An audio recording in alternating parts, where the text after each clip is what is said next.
Here's a little follow-up on my last video about toxic individuals and narcissism. Uh, my inspiration for that video was a particular friend of mine that I've been distancing myself from, but have now cut things off. Because I got a call at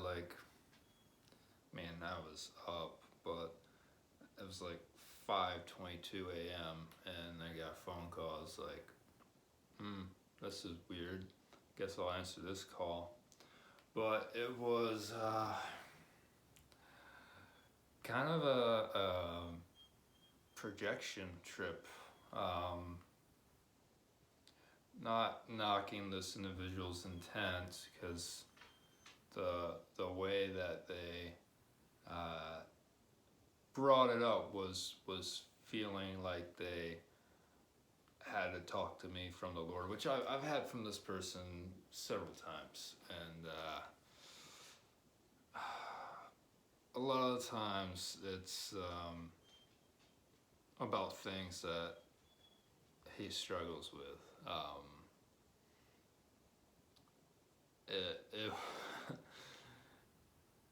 I just kind of I listened for a while in this conversation and just kind of let it play out. Regarding my work ethic was one thing, which, if you don't know, I have fibromyalgia and some other chronic health issues. And I'm not here to talk about myself or brag in any way, but I work hard. I struggle in spite of my issues to get things done, to push ahead, to strive towards the goals I'm working for. This individual, without knowing the things I have going on in my life, well, they know some, but especially with certain people, I keep my cards close to my chest.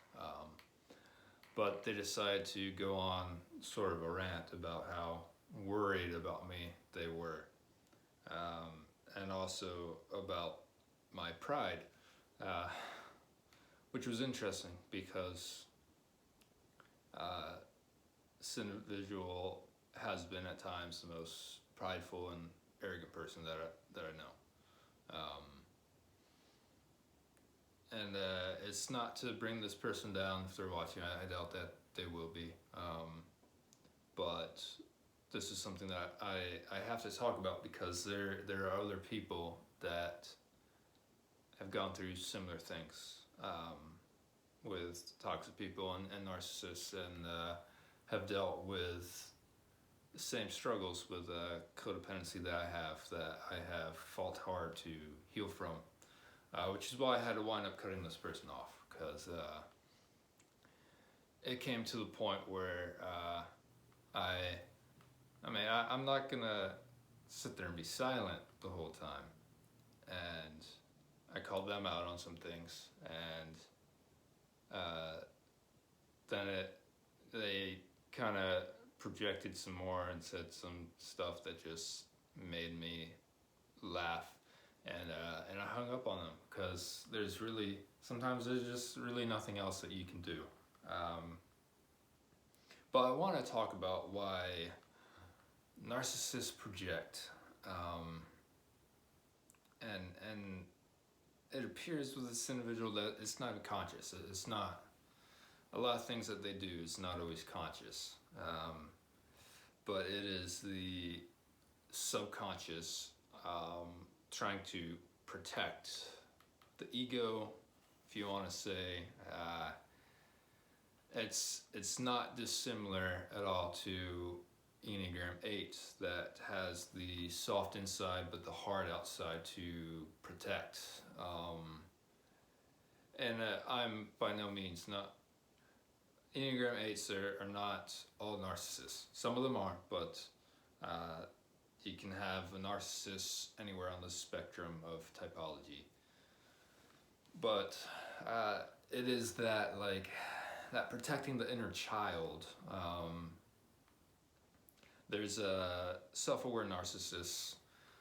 His name's Lee, and he runs the channel. I follow him on Instagram and YouTube now too, Mental Healness.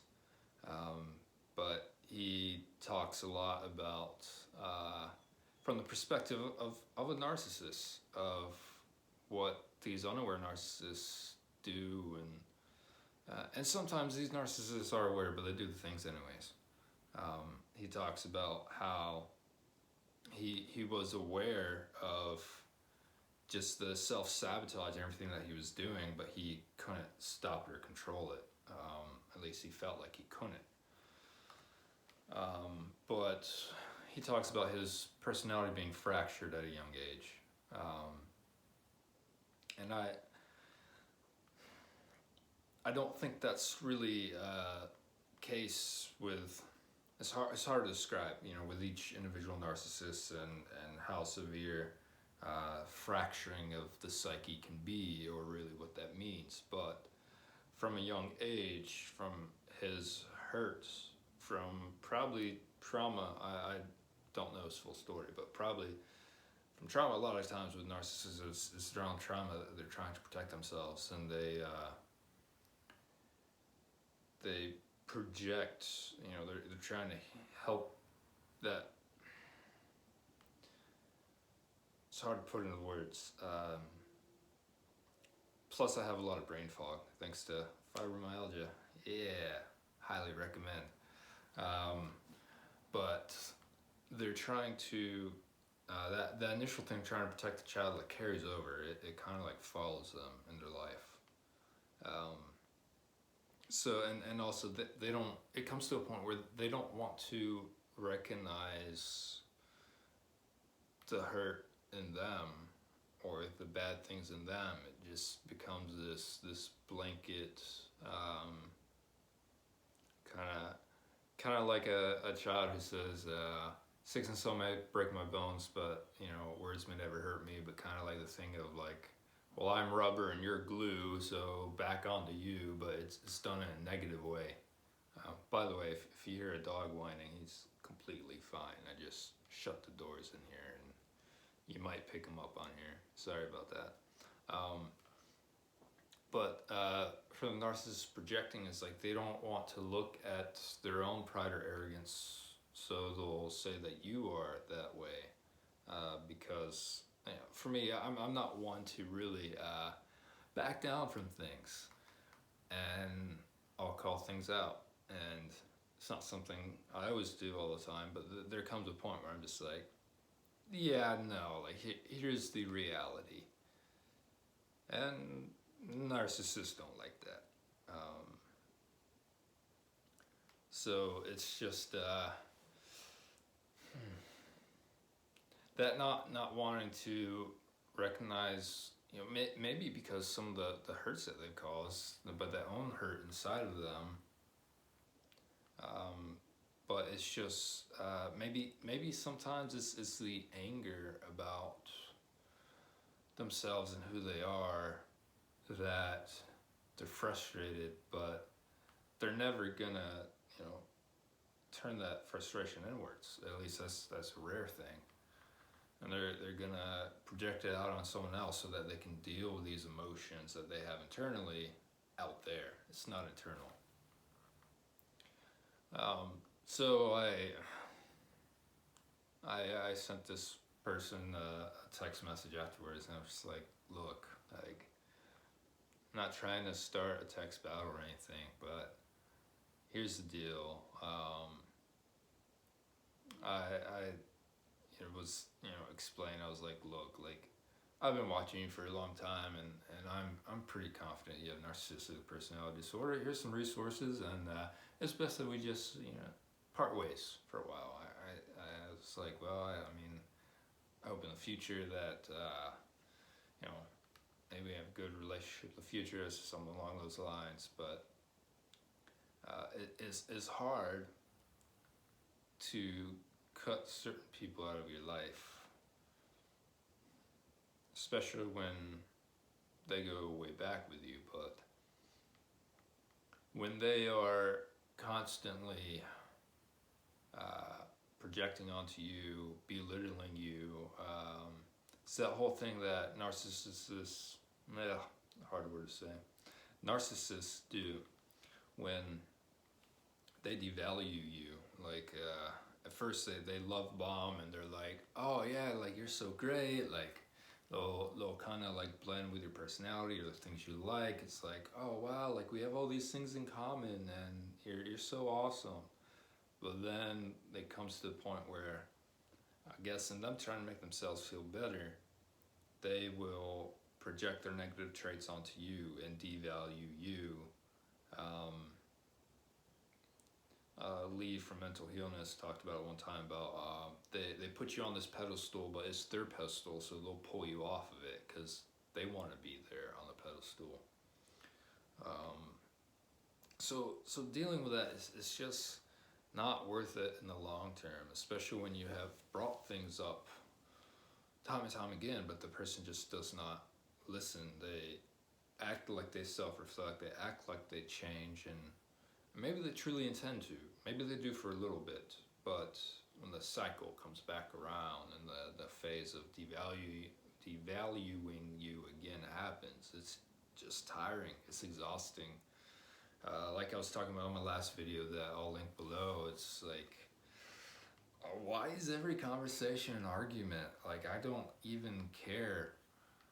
It's not worth it to me to deal with this. And pretty much I was like, look, like, you need to check and focus on yourself. Like, check on your own problems. Like, especially when they try to bring, like, scripture and you know, Christianity and stuff like that into it. And I'm a Christian, but, like, and I believe in having a receptive spirit towards criticism, like not to hold yourself above reproof, but there's just having discernment when it's clear that it's really not about you. And someone's, you know, over the line or off base, and they're just like using that to justify what they're saying to you. Nah. There's a scripture about take the log out of your own eye so that you can see to take the speck out of your neighbor's eye. That can be very humbling.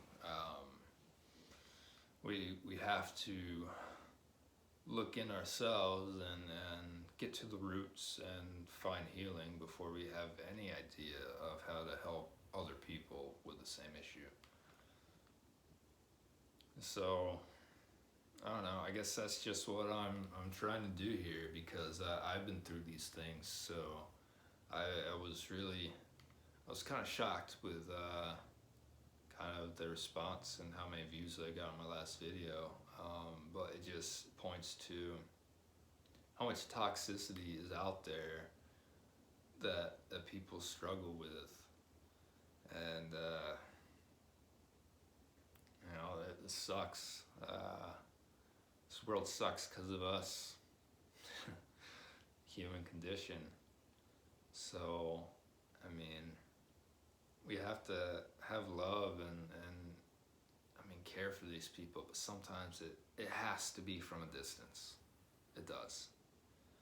And sometimes cutting the cord is the only way to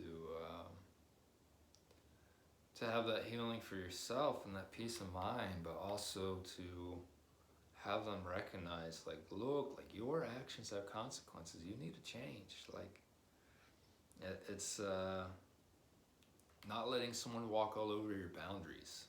It's bring it up, communicate. But if they continue to cross that line, they don't have respect for you. They just don't. So you gotta call it quits sometimes. and you just move on. Like, you focus on what you gotta do and take care of yourself, because the other person doesn't truly care for your wellness, and it's just a well of negativity. It's gonna rot you at your core.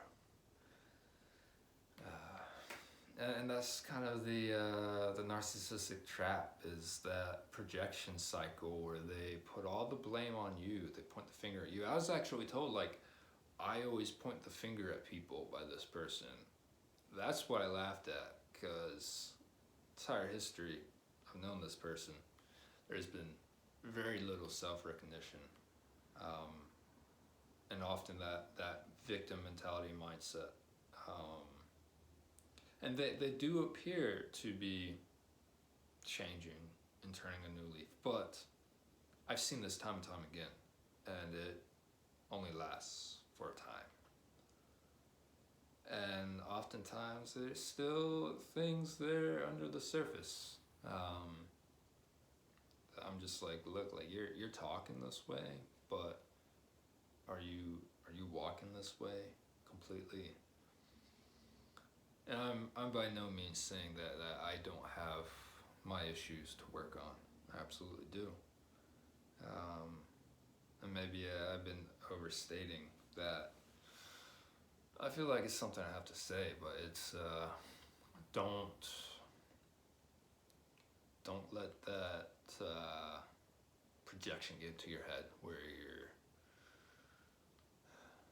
over focusing on yourself and get kind of torn down.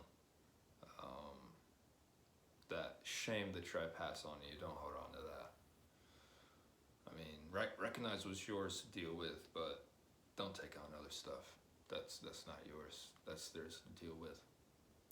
But that cycle that I'm talking about is appearing to change because they know what they have to do to keep you around, but they don't do that until you make space. They can tell like you're wanting to leave, and that's exactly what's been happening with this person for a while now. I've just been making distance, not answering them all the time. It's just all the time. Just hit me up when they need something, but I rarely ask for things, but like when I do with certain things, it's a lot of times just like getting no response or saying they'll do something, but then they don't follow through. I'm like, well, this isn't exactly even here.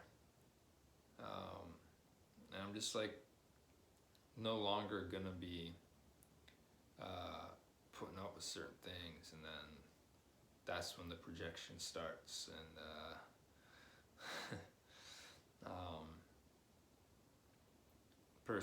the person said that they had actually been distancing themselves from me. I'm just like, that's interesting. Really interesting, considering like how much I was ignoring their calls and texts for good reason. But when they in this cycle, they put it on you, and they project, and then you feel like you have to defend yourself. They pull you back into this argument, and it's just sucking you back into this web of like lies and deceit. And I mean, like I said, they're not always like fully aware of it, but I believe that they have they're not that unaware. They have to take ownership, and it's possible, because there are plenty of examples of people who have taken ownership. But don't get roped back in. Watch them from a distance. See if these things are true, these changes, because a lot of times it changed just enough to pull you back in for that narcissistic supply. Because when I did, I like to help people, and that can be taken advantage of. It can, and it sucks when you get taken advantage of, but when I would always like, oh yeah, you need something? Yeah, sure. Yeah, all right, yep, I'll be coming soon. But then whenever I start to put boundaries on things and not do that so much, I'm the bad guy. So anyways, I hope this helped. If you have questions or anything to add, put it in the comments. I can talk about certain things in future videos, because I know there's a lot of people out there struggling with this and really maybe aren't sure about the nature of toxic people in their lives, or maybe even about themselves.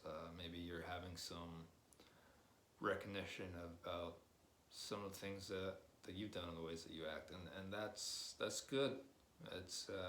It's okay to have faults. We all do. We just have to own them and work on them. All right. Have a good day, and do something cool for somebody else this week. And just do it for the sake of doing it. Don't worry about getting something back. All right.